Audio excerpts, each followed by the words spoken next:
हमारे नबी सल्लल्लाहु अलैहि वसल्लम के पास एक सहाबी आए भीख मांगने के लिए, सही हदीस है। लोगों को वो हदीसें तो याद होती हैं जिसमें सदक़े की तरगीब है, वो भी हदीसें याद रखनी चाहिए। सदका करना चाहिए, स्टाइल ये होना चाहिए, अंदाज ये होना चाहिए जो मैं आपको बता रहा हूँ। सहाबी आए, अंसारी सहाबी, अर्ज़ किया या रसूल अल्लाह घर में क्या है? फाक़े, कुछ भी नहीं है खाने को। वो वाकई बेचारे मुस्तहिक थे, उन्हें तो नबी वैसे ही दे देते ना, वो झूठ थोड़ी बोल रहे थे नबी की खिदमत में आके। कुछ भी नहीं है घर में। आपने फरमाया कुछ तो होगा, सब सहाबा बैठे हुए हैं, कुछ तो होगा। फरमाया सिर्फ एक प्याला है। जाहिर है वो प्याला है जिसमें डाल के खाना खाते हैं, वही अगर बेच दें तो खाना आएगा तो प्लेट ही नहीं रहेगी घर में, बर्तन ही नहीं रहेगा। आप सल्लल्लाहु अलैहि वसल्लम फरमाया वो प्याला उठा के ले आओ। क्या करो? ये हदीस तो प्याले के बारे में, आपने जब किसी को देखना है तो आपने अपने हिसाब से उससे इंटरव्यू लेके, ये नहीं कि प्याला उठा के ले आओ क्योंकि हदीस में आ रहा है। अब क्या है कि रसूलुल्लाह सल्लल्लाहु अलैहि वसल्लम ने उनसे कहा कि जाओ क्या लेकर आओ? प्याला। वो ले आओ उठा। नबी ने उनको तरीका सिखा रहे हैं। कैसा प्यारा आप सल्लल्लाहु अलैहि वसल्लम की तालीम का अंदाज था। आप ये भी तो कह सकते थे भाई उस प्याले को बेचो, ये खरीदो, यूं करो जाओ।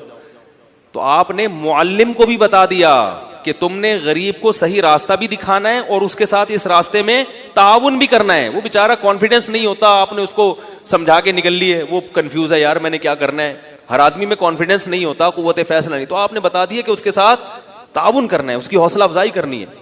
तो आप ये नहीं आप सल्लल्लाहु अलैहि वसल्लम ने फरमाया कि जाओ वो प्याला बेचो और ये करो और वो करो और खुद ही कर लो सारा कुछ। फरमाया ले आओ। जैसे जैसे कह रहा हूं ना वैसे वैसे गोया उंगली पकड़ के चलाना सिखा रहे हैं, भीख से उंगली पकड़ के छुड़वा रहे हैं। ये ज्यादा बड़ी खिदमत है। अगर आप सल्लल्लाहु अलैहि वसल्लम उन सहाबी को खाना दे देते, सदका दे देते, अगले दिन फिर आ जाते, वो अगले दिन फिर आ जाते, वो तो खाओ खत्म। और थोड़े दिनों में क्या होता, उनकी ज़ौजा भी यही, बच्चे भी यही कर रहे होते।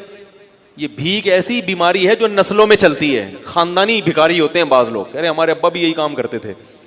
ठीक है ना। तो नबी सल्लल्लाहु अलैहि वसल्लम ने फरमाया जाओ प्याला उठा के ले आओ। वो साहबी परेशान है, क्या होगा भाई? ठीक है, नबी ने कहा है ले आए। आप सल्लल्लाहु अलैहि वसल्लम ने फरमाया इसे कौन खरीदेगा? हर चीज़ का कोई ना कोई तलबगार होता है। एक सहाबी ने फरमाया 1 दिरहम में ये मुझे दे दें। आपने फरमाया इससे ज़्यादा में कौन खरीदेगा? भाई अब बिजनेस का तो उसूल है ना, सरमाया चाहिए तो जितना ज्यादा सरमाया ले सकते हो। अरे यार भाई बिजनेस का तो उसूल है, हलाल सरमाया है। तभी ये याद रखो इस्लाम ने किसी चीज की कीमत मुतय्यन नहीं की है। नबी ने फरमाया दाउन नास, लोगों को अपने हाल पे छोड़ दो, कीमतें मुतय्यन मत करो। इन्नल्लाह हुवल मुसअ्इर, अल्लाह चीजों की कीमतें खुद मुतय्यन करता है। जिस चीज की कीमत अल्लाह ने बढ़ानी होती है मार्केट से शार्ट कर देगा उसको, जिस चीज की कीमत अल्लाह ने घटानी होती है मार्केट में अल्लाह उसको वाफर मिकदार में फेंक देते हैं। इसलिए असल उसूल यही है कि किसी चीज की कीमत मुतय्यन नहीं है। आप जो अपनी चीज धोखा ना हो उसमें, जिस कीमत पे चाहे बेचें। लोग कहते हैं वो तो फिर इतनी कीमत चीज महंगी हो जाएगी, भाई वो आपसे ना खरीदे, वो साथ वाले से खरीद ले। क्या ख्याल है? तो वो तो खुद ब खुद, हाँ गड़बड़ जब होगी जब ताजिर मिलके आपस में ईका कर लेते हैं, मुआहदा कर लेते हैं कि इससे कम पे नहीं बेचना, ये नाजायज है। इसी वजह से फिर हुकूमत को इन्वॉल्व होना पड़ता है, चीजों की कीमतें मुतय्यन करती है। तो आप सल्लल्लाहु अलैहि वसल्लम ने फरमाया कौन खरीदेगा? एक साहबी ने कहा 1 दिरहम में। आपने फरमाया कि इससे ज्यादा में कौन खरीदेगा? एक साहबी ने कहा मैं 2 में खरीदूंगा। उससे ज्यादा बोली लग नहीं रही थी। तो आप सल्लल्लाहु अलैहि वसल्लम ने फरमाया इससे ज्यादा में कौन खरीदेगा? सहाबी ने क्या कहा? मैं 2 दिरहम में। 2 दिरहम में खरीदा। 2 दिरहम आप सल्लल्लाहु अलैहि वसल्लम ने उन सहाबी को दिए। फरमाए 1 दिरहम से कुल्हाड़ी लेकर आओ और 1 से अपने और अपने बच्चों के लिए खाना लेकर आओ, गुजारा चलाओ फिलहाल, क्योंकि अब भूख का भी तो कोई इलाज करना है ना। तो वो गए, 1 दिरहम से क्या खरीदा? गुजारे लायक। ये नहीं कि पिज़्ज़ा लेके जा रहे हैं, आज ये भी होता है। अपनी हरकतें ठीक नहीं है, इतनी अर्निंग नहीं है जितना घर में खर्चा शुरू कर दिया और कह रहे हैं खर्चे ही नहीं पूरे हो रहे, खर्चे ही नहीं पूरे। और कहां से पूरे होंगे भाई आपके? आपकी औकात दुकान आपकी पकौड़ों की है और बातें क्या कर रहे हो, करोड़ों की बातें कर रहे हो। तो अपनी औकात देखकर अपने पांव फैलाओ ना। वो जो भी बेचारों को मिला होगा जौ की रोटी, भाई फिलहाल बेगम हज्जे हालात भी हो जाएंगे, अभी क्या करो, सब्र करो। मैं ये बात अर्ज कर रहा था कि आप सल्लल्लाहु अलैहि वसल्लम ने फरमाया कि जाओ क्या लेकर आओ, 1 दिरहम से अपने घर वालों के लिए खाना और 1 दिरहम से कुल्हाड़ी लेकर आओ। कुल्हाड़ी, अब ये भी नहीं आपने फरमाया कि जाओ कुल्हाड़ी लेके वहीं से जंगल में लेकर आओ, हौसला अफजाई कर रहे हैं, लाओ मेरे पास लाओ।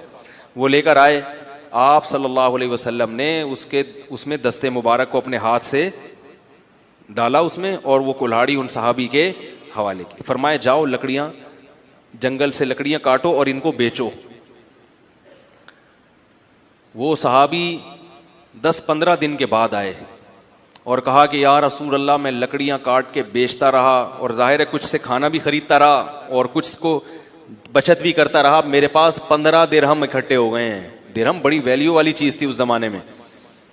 एक बर्तन 2 दिरहम का फरोख्त हुआ तो 15 दिरहम से 15 दिनों में वो कितने बर्तन खरीद सकते थे?